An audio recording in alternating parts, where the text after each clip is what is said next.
Ada dua gelar yang diberikan oleh Allah Subhanahu wa taala kepada umat Muhammad sallallahu alaihi wasallam, yakni khairu ummah yang berarti umat terbaik sebagaimana tercantum dalam surah Ali Imran ayat 110, dan ummatan wasatan yang berarti umat moderat dalam surah Al-Baqarah ayat 143. Kedua gelar itu genap diteladankan oleh Rasulullah Shallallahu Alaihi Wasallam sendiri yang mampu mengatasi beragam persoalan sosial dan politik pada masyarakat Madinah yang heterogen saat itu.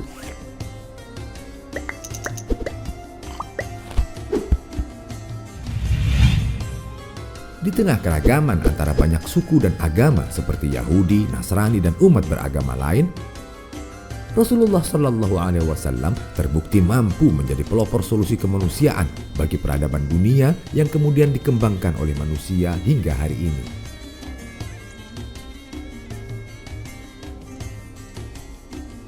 Bukan tanpa alasan, karena menurut Al-Quran ada beberapa ciri masyarakat Muslim yang dibenarkan. Di antaranya adalah: pertama, masyarakat yang satu atau ummatan wahidah, sebagaimana disebut dalam Quran Surah Al-Mu'minun ayat 52. Dan sesungguhnya agama Tauhid inilah agama kamu, agama yang satu, dan aku adalah Tuhanmu, maka bertakwalah kepada aku. Yang kedua disebut masyarakat yang bersaudara satu dengan lainnya, sebagaimana tercantum dalam Quran Surah Al-Hujurat ayat 10. Sesungguhnya orang-orang mukmin itu bersaudara. Karena itu, damaikanlah antara kedua saudaramu yang berselisih dan bertakwalah kepada Allah agar kamu mendapat rahmat. Selanjutnya yang ketiga, Quran Surah Ali Imran ayat 103 menyebutkan umat Islam sebagai masyarakat yang diikatkan oleh tali Allah tidak tercerai-berai. Dan berpegang teguhlah kalian semua kepada tali agama Allah, dan janganlah kalian bercerai-berai. Dan ingatlah nikmat Allah kepada kalian ketika kalian dahulu masa jahiliyah bermusuhan, lalu Allah mempersatukan hati kalian, sehingga dengan karunia-Nya kalian menjadi bersaudara, sedangkan ketika itu kalian berada di tepi jurang neraka, lalu Allah menyelamatkan kalian dari sana. Demikianlah Allah menerangkan ayat-ayat-Nya kepada kalian agar kalian mendapat petunjuk. Lalu yang keempat, Quran Surah Ali Imran ayat 159 menyebutkan umat Islam sebagai masyarakat yang suka bermusyawarah. Maka berkat rahmat Allah, engkau wahai Muhammad berlaku lemah lembut terhadap mereka. Sekiranya engkau bersikap keras dan berhati kasar, tentulah mereka menjauhkan diri dari sekitarmu. Karena itu maafkanlah mereka dan mohonkanlah ampunan untuk mereka, dan bermusyawarahlah dengan mereka dalam urusan itu. Kemudian apabila engkau telah membulatkan tekad, maka bertawakkallah kepada Allah. Sungguh Allah mencintai orang-orang yang bertawakal. Kemudian yang kelima, umat Islam disebut sebagai masyarakat yang seimbang oleh Quran Surah Al-Baqarah ayat 201. Artinya masyarakat yang mampu menyeimbangkan antara pola hidup dunia dan akhirat. Dan di antara mereka ada yang berdoa, "Ya Tuhan kami, berilah kami kebaikan di dunia dan kebaikan di akhirat, dan lindungilah kami dari azab neraka."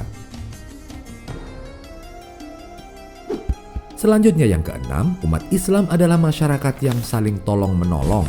Sebagaimana yang difirmankan Allah dalam Quran Surah Al-Ma'idah ayat 2, "Dan saling tolong-menolonglah kalian dalam mengerjakan kebajikan dan takwa, dan jangan tolong-menolong dalam berbuat dosa dan permusuhan. Bertakwalah kepada Allah, sungguh Allah sangat berat siksanya." Dan yang ketujuh, Allah mengisyaratkan idealnya umat Islam sebagai ummatan wasatan, masyarakat pilihan, yaitu masyarakat penengah yang adil yang berperan sebagai saksi bagi umat lainnya. Sebagaimana termaktub dalam Quran Surah Al-Baqarah ayat 143,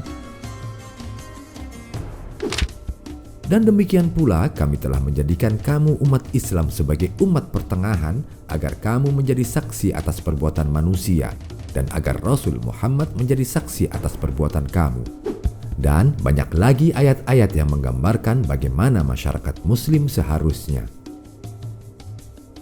Dengan dasar persamaan hak dan kepentingan bersama, Muhammad Shallallahu Alaihi Wasallam menawarkan kepada masyarakat Madinah yang heterogen saat itu sebuah perjanjian hidup berdampingan secara damai, tolong-menolong atas dasar kebijakan, dan saling membela dari serangan terhadap kota Madinah sebagai tempat tinggal mereka bersama.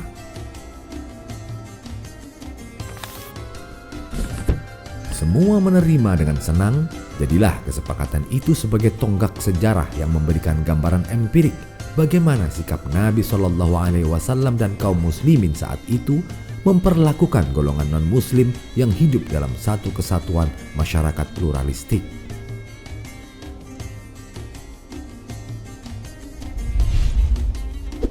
Maka sudah saatnya kita kembali menerapkan prinsip-prinsip moderasi dalam Islam sesuai Al-Quran dan teladan Rasulullah Sallallahu Alaihi Wasallam. Prinsip-prinsip tersebut yaitu: pertama, al-adalah atau keadilan. Umat Islam haruslah menegakkan rasa keadilan dan persamaan dalam hidup di tengah masyarakat yang beragam. Prinsip kedua, at-tawazun atau keseimbangan. Tawazun mengisyaratkan sikap dan gerakan moderasi atau pertengahan bagi umat Islam dalam menyikapi hidup bersama. Dan prinsip yang ketiga yaitu at-tasamuh atau toleransi. Tasamuh berarti toleransi, yaitu tenggang rasa dan sikap menghargai dan menghormati sesama, baik sesama muslim maupun non-muslim.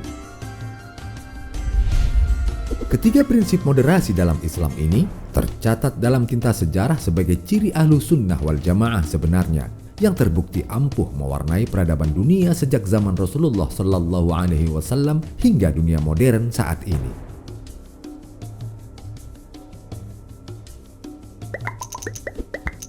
Wallahu a'lam bissawab.